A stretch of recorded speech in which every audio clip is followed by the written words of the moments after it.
Si vous souhaitez être à la une du meilleur de l'actualité camerounaise, alors vous êtes au bon endroit. Abonnez-vous simplement et activez la cloche de notification pour être toujours les mieux informés. Bien sûr, vos commentaires sont toujours les bienvenus.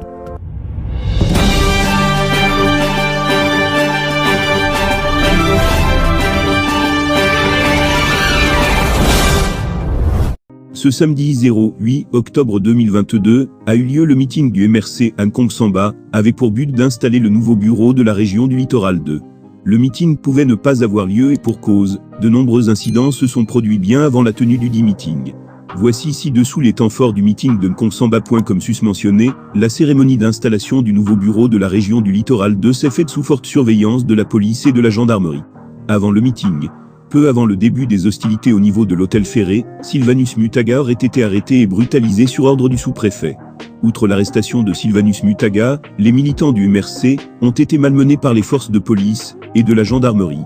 Christian Yancy, un des cadres du parti présent sur le lieu du meeting, permettait de vivre en live comment les militants du MRC sont malmenés depuis le début de la journée.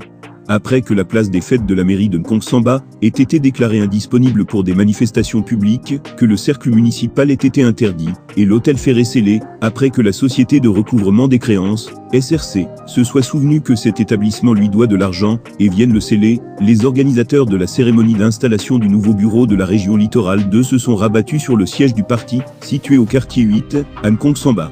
C'est là, en plein air, et sous l'œil de gendarmes et policiers déployés en grand nombre, que l'événement tant attendu par les membres du MRC a été organisé. Le meeting proprement dit, la présentation du nouveau bureau régional élu de Littoral 2, conduit par son secrétaire Fabrice Choumen, s'est faite en présence du président national du MRC, Maurice Canto. La cérémonie animée par l'artiste Long Long s'est déroulée sans incident, contrairement à l'ambiance des premières heures de la matinée où des accrochages entre militants et forces de l'ordre ont été signalés. Ayant boycotté les élections précédentes, le dirigeant du MRC, Maurice Canto, confirme que son parti sera bien présent aux prochaines échéances électorales dont la présidentielle. À la fin de la manifestation, en début d'après-midi, les militants du parti de Maurice Canto abonnez-vous simplement et activez la cloche de notification pour être toujours les mieux informés. Bien sûr, vos commentaires sont toujours les bienvenus.